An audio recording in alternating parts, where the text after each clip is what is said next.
মুহূর্তের একেবারে exclusive news.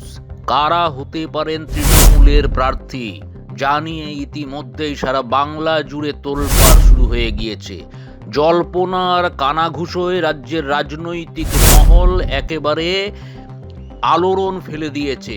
কারা হতে চলেছেন 2026-এর ব্যাটেল গ্রাউন্ডের লড়াইয়ের শেষ সৈনিক, কাদেরকে প্রার্থী করতে চলেছে তৃণমূল, একেবারে এক্সক্লুসিভ নিউজ এই মুহূর্তে জনমত বাংলায় আপনাদের সামনে তুলে ধরছি।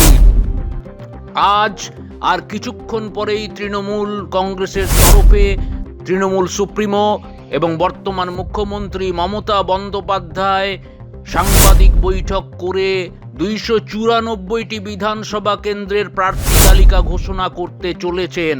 তার আগেই জানিয়ে দিচ্ছি এক্সক্লুসিভ নিউজ, তৃণমূলের প্রার্থী তালিকায় নাম থাকতে পারে কাদের। নাম থাকতে পারে সদ্য সিপিআইএম থেকে তৃণমূলে যোগদান করা প্রতীকুর রহমান, তিনি হতে পারেন প্রার্থী। হতে পারেন তৃণাঙ্কুর ভট্টাচার্য, ছাত্র নেতা, টিএমসিপির রাজ্য সভাপতি তৃণাঙ্কুর ভট্টাচার্য। প্রার্থী হতে পারেন ঋতব্রত বন্দ্যোপাধ্যায়, তৃণমূল কংগ্রেসের শ্রমিক সংগঠনের সর্বভারতীয় স্তরের লিডার ঋতব্রত বন্দ্যোপাধ্যায়। প্রার্থী হতে চলেছেন কুণাল ঘোষ, যথেষ্ট গুঞ্জন দেখা যাচ্ছে কুণাল ঘোষকে প্রার্থী করতে পারে তৃণমূল। এছাড়াও আরও চমক রয়েছে, চোখ ধাঁধানো চমক, একেবারে এক্সক্লুসিভ নিউজ, এক্ষুনি পাওয়া খবর অনুযায়ী প্রার্থী হতে পারেন শিল্পী থেকে সাংবাদিক, সাহিত্যিক অনেকেই। এবং এবারের প্রার্থী তালিকায় চোখ ধাঁধানো চমক দিতে পারে তৃণমূল।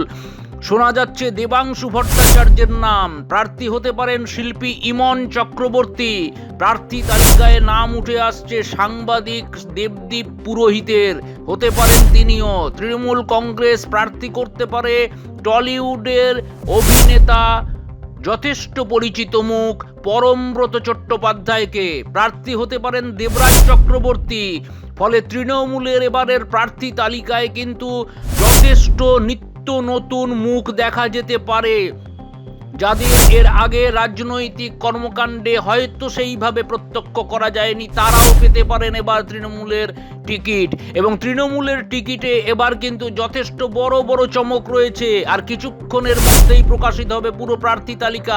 আমরা তার আগে একটা ছোট্ট বিশ্লেষণ করে জানিয়ে রাখলাম যে তৃণমূল কংগ্রেস 2026-এর বিধানসভা নির্বাচনে দাঁড়িয়ে কোন কোন ক্রাইটেরিয়ার উপর নির্ভর করে প্রার্থী তালিকা তৈরি করেছে। সেখানে দেখা যাচ্ছে বয়সকে যেমন একটা গুরুত্ব দেওয়া হয়েছে, পাশাপাশি তরুণ মুখকেও তুলে আনার চেষ্টা হয়েছে। সর্বভারতীয় সাধারণ সম্পাদক অভিষেক বন্দ্যোপাধ্যায় এবার তরুণ মুখকেও গুরুত্ব দেওয়ার কথা নিয়ে দলে আলোচনা করেছেন। ফলে তৃণমূলের প্রার্থী তালিকা ঘোষণা হওয়ার আগে ভারতীয় জনতা পার্টির পক্ষ থেকে রাজ্যে 144টি আসনের প্রার্থী তালিকা ঘোষিত হলেও শেষ মুহূর্তে কিন্তু এই কথা বলা যেতেই পারে তৃণমূল কংগ্রেসের প্রার্থী তালিকার কিছুক্ষণের মধ্যে যখন প্রকাশ হবে, স্বাভাবিকভাবে আমরা বলতে পারি ওস্তাদের মার শেষ রাতে এরকম ঘটনাও ঘটতে দেখা যেতে পারে। অতএব তৃণমূল কংগ্রেসের প্রার্থী তালিকা নিয়ে রাজ্যে কিন্তু গুঞ্জন চলছে।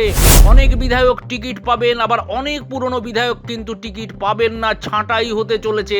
সেই ছাঁটাইয়ের তালিকায় কারা থাকছেন, কারা পাচ্ছেন নতুন টিকিট, সেই দিকেই নজর রয়েছে আমাদের। একেবারে এক্সক্লুসিভ নিউজ সঙ্গে সঙ্গে আপনাদের সামনে তুলে ধরবো। এবারের তৃণমূল কংগ্রেসের প্রার্থী তালিকা কিন্তু একেবারে নতুন এবং সদ্য তরুণ যারা, তাদেরকে গুরুত্ব দেওয়া হচ্ছে। চর্চা শুরু হয়েছে বাংলা জুড়ে, সেই খবর এই মুহূর্তে আপনারা আমাদের জনমত বাংলায় পেলেন। রিপোর্টে রাজীব ঘোষ, পলিটিক্যাল রিপোর্টার, জনমত বাংলা, কলকাতা ব্যুরো।